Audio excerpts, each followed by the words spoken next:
किया। इसकी प्रेरणा, अभिलेखों की प्रेरणा अशोक को ईरानी राजा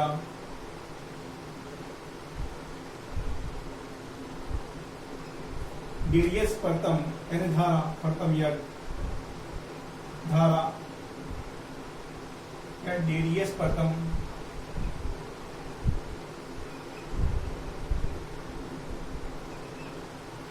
से मिली।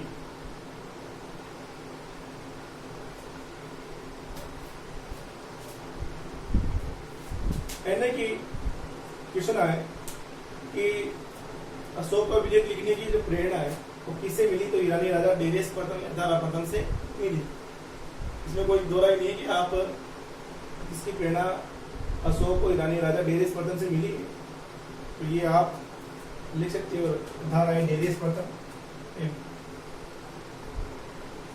इससे मिली और इससे प्रभावित होकर अशोक ने अभिलेख जारी किए, धारा प्रथम से प्रभावित हुआ और उसने भी अभिलेखों के माध्यम से अपनी जनता को संबोधित किया। और अशोक के सबसे ज्यादा जो अभिलेख हैं तो ब्राह्मी लिपि में है। ब्राह्मी लिपि में सबसे ज्यादा अभिलेख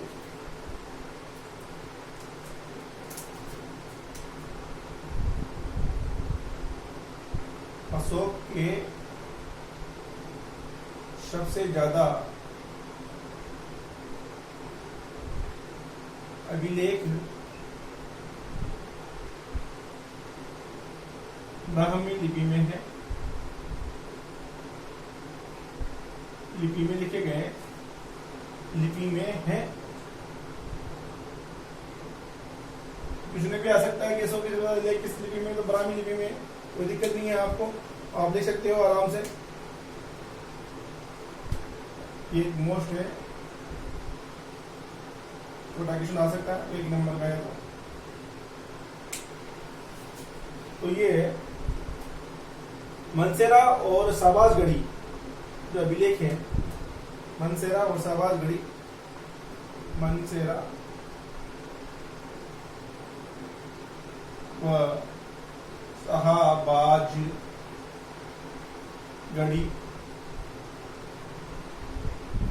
ये पेशावर पाकिस्तान में है। ये दो अभिलेख हैं, मनसेरा शाहबाजगढ़ी। अशोक के अभिलेख में अभिलेखों की लिपि रोस्टिक है।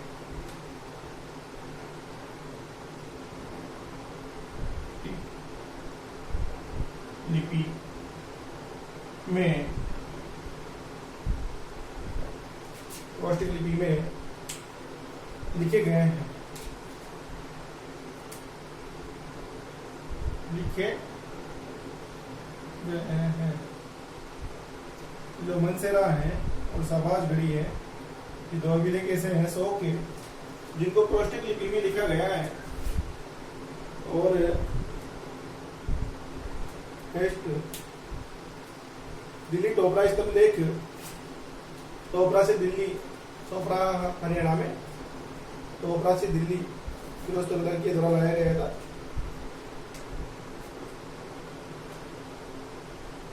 टोपरा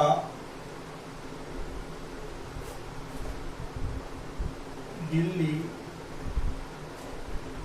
टोपरा दिल्ली यानी कि ये फिरोज तुगलक के द्वारा, टोपरा से फिरोज, हम आगे बढ़ेंगे, फिरोज तुगलक,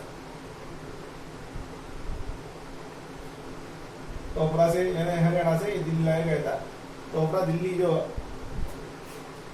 लाए गए एक स्तंभ लेख पर, टोपरा दिल्ली, टोपरा से दिल्ली लाए गए स्तंभ लेख पर, टोपरा से दिल्ली लाए गए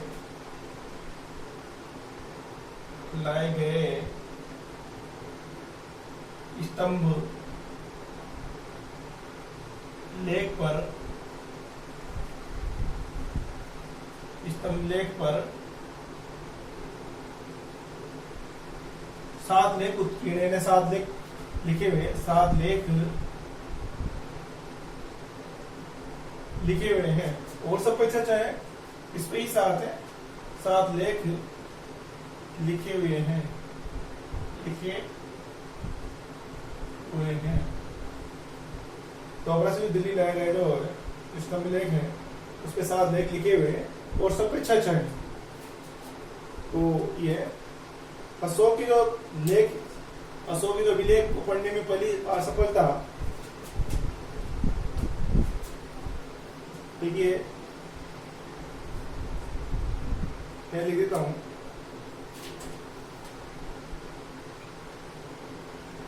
अशोक के अभिलेखों को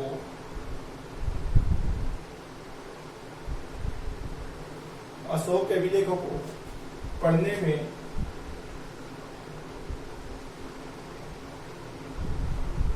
पहली बार सफलता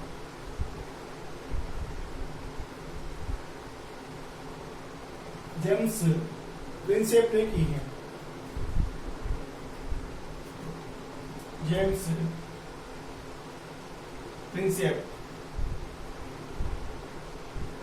ने की है, यानी कि जेम्स प्रिंसेप ने अशोक के विलेख को पहली बार पढ़ा है, तो प्राप्त तो ये पढ़ा है ने की है। अशोक के विलेखों को पढ़ने में पहली बार सफलता जेम्स प्रिंसेप ने की है। जेम्स प्रिंसेप क्या रखना 1837 में ऐसे लगभग है, 1837 में पढ़ा है, 1837 में पढ़ने का मौका मिला इसको और पढ़ डाले। और अभिलेखों के माध्यम से ही मौर्य साम्राज्य का इतिहास लिखा गया, यहाँ तक है। अभिलेख अशोक के प्रथम शासक ने अभिलेखों के माध्यम से अपनी जनता को संबोधित किया और इसकी जो प्रेरणा है अशोक को ईरानी राजा धारा एक डेनिश प्रथम से मिली है। अशोक अभिलेख बरामी लिपि में है, मनसेर और शाहबाजगढ़ी अशोक के अभिलेख हैं, उनकी लिपि क्रोस्टिक लिपि है, लिखे गए हैं। टोपरा से दिल्ली लाए गए स्तंभ लेख पर 7 लेख हैं लिखे हुए, यानी कि फिरोज तुगलक के द्वारा टोपरा रहना से दिल्ली लाया गया था। अशोक के विलेख को पढ़ने में पहली बार से जो सफलता है और जेम्स प्रिंसेप ने की है, 1837 में पढ़ा है। अब आगे देखते हैं, ताम्रपर्णी श्रीलंका के राजा ने अशोक से प्रभावित होकर देवनागरी की उपाधि धारण की है।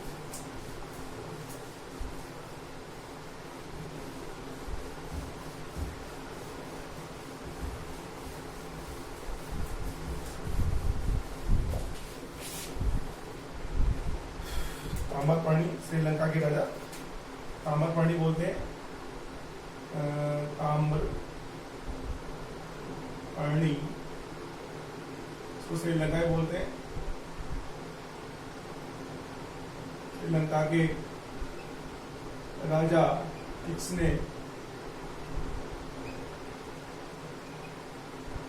अशोक से प्रभावित होकर अशोक से प्रभावित होकर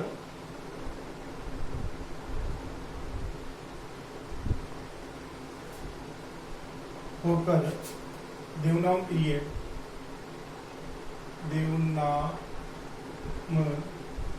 ये की उपाय खुद का नाम देवनाम पीए की उपाधि, देवनाम प्रिय की उपाधि, देवनाम प्रिय नाम रख लिया, देवनाम प्रिय की उपाधि धारण की। पहले की जो ताम्रपर्णी उस समय श्रीलंका को ताम्रपर्णी बोलते थे, तो वहाँ का राजा तिक्ष था, राजा तिक्ष श्रीलंका का राजा तिक्ष ने अशोक से प्रभावित होकर किसकी उपाधि धारण की, देवनाम पीए की उपाधि धारण की। और अशोक का पुत्र जो महेंद्र मैंने पहले बताया था, यानी कि वो जो विदिशा की राजकुमारी थी, जिससे कि अशोक एक तो पुत्र महेंद्र और पुत्री संघमित्रा का जन्म हुआ था, वह दोनों बौद्ध धर्म के प्रचार करने के लिए श्रीलंका गए। तो अशोक के पुत्र महेंद्र बोधि वृक्ष का एक भाग लेकर वहां पहुंचा। मैंने पहले बताया था आपको कि भाई अशोक का जो पुत्र था, अशोक की रानी जो विदेशी की राजकुमारी थी, अशोक का पुत्र महेंद्र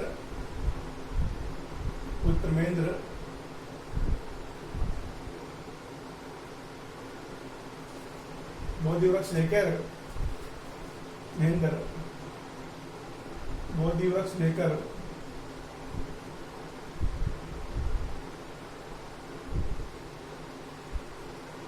श्रीलंका पहुंचा, जिससे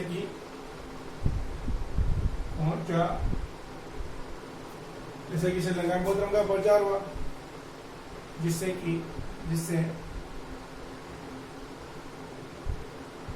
श्रीलंका में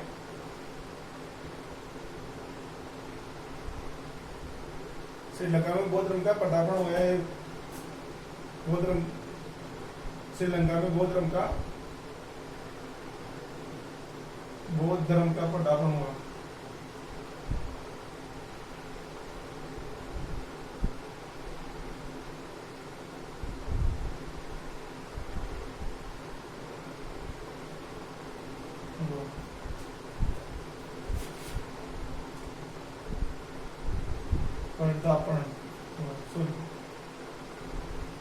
यानी कि अशोक का जो पुत्र था, बौद्ध धर्म का प्रवेश माना जाता है 40 वर्ष की उम्र में। नेक्स्ट है 40 वर्ष की उम्र में यानी कि 232 ईसा पूर्व में अशोक की मृत्यु जाती है। अशोक की मृत्यु हो जाती है।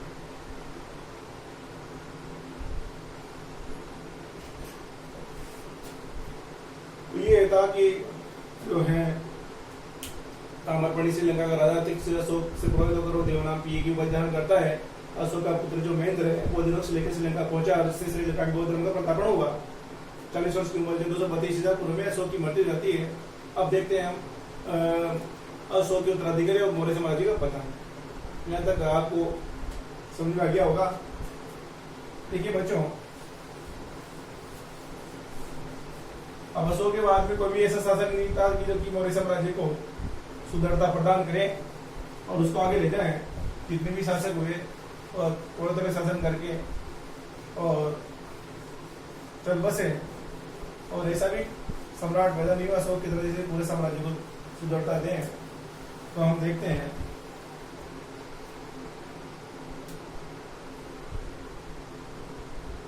अशोक के उत्तराधिकारी, अशोक के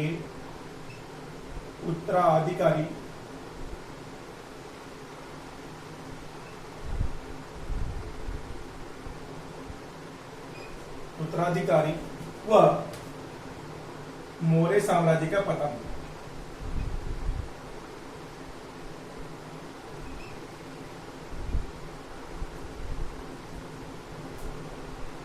चलिए आगे बढ़ते हैं। देखिए, तो सबसे पहले जो शासक हुआ वो हुआ चंद्रगुप्त मौर्य, यानी कि चंद्रगुप्त मौर्य, जो कि संस्थापक भी था। चंद्रगुप्त मौर्य 322 ईसा पूर्व से 299 ईसा पूर्व के संस्थापक था। किसका संस्थापक था? बौद्ध धर्म इसका, मौर्य साम्राज्य का संस्थापक, मौर्य साम्राज्य का संस्थापक।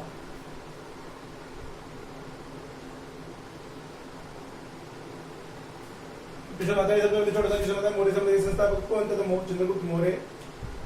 इसके बाद में इसका बेटा बिंदुसार हुआ।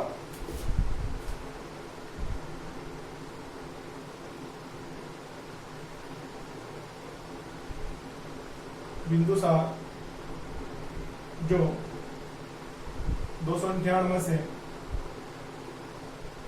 272 ईस्वी तक शासन करता है, ईसा पूर्व तक शासन करता है। इसके बाद में सम्राट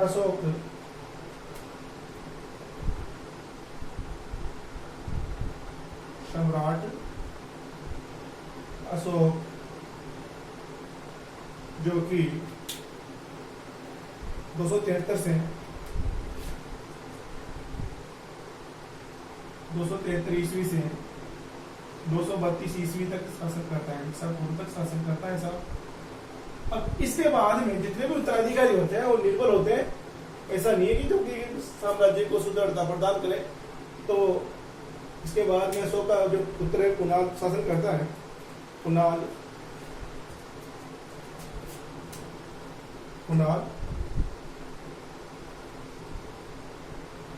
और दिव्य दान के अनुसार धर्म विवर्धन की उपाधि मिलती है इसको कुणाल। ये अशोक का पुत्र होता है कुणाल।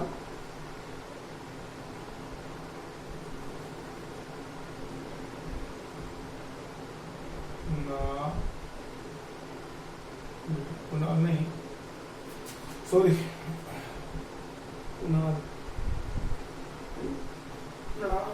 कुणाल आएगा, हाँ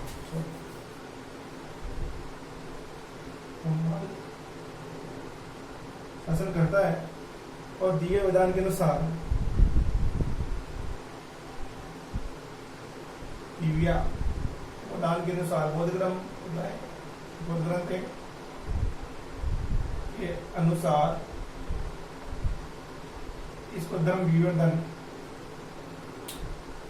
कुणाल को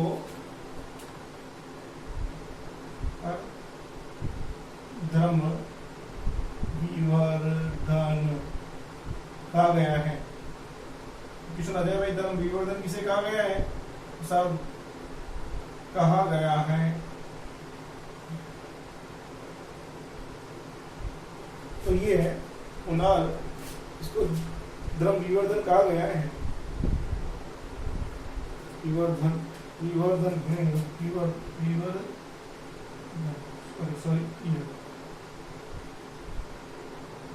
धर्म विवर्धन कहा गया है।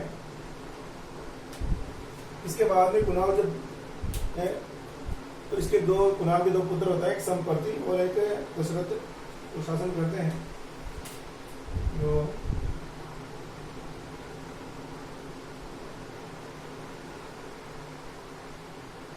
दूसरा है दशरथ।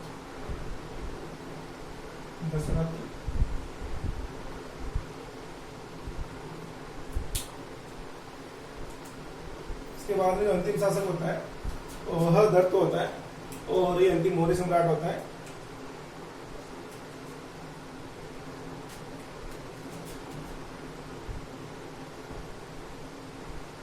अंतिम मौर्य सम्राट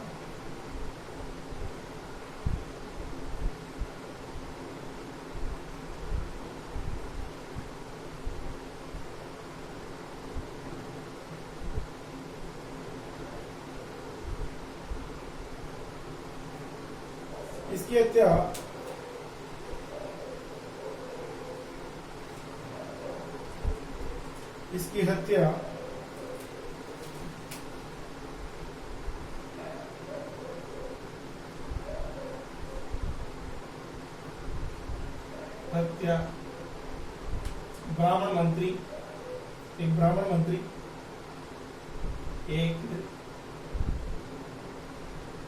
ब्राह्मण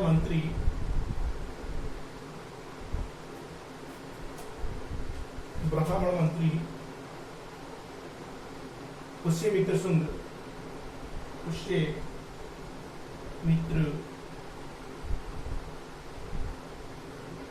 के द्वारा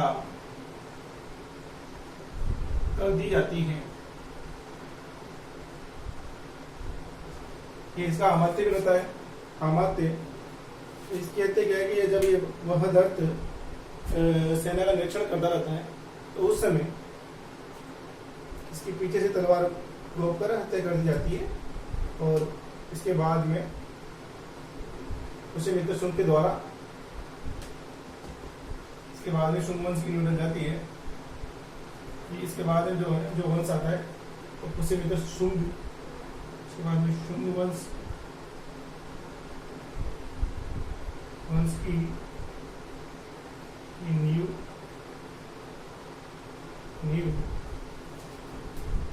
पुष्यमित्र शुंग के द्वारा डाल दी जाती है।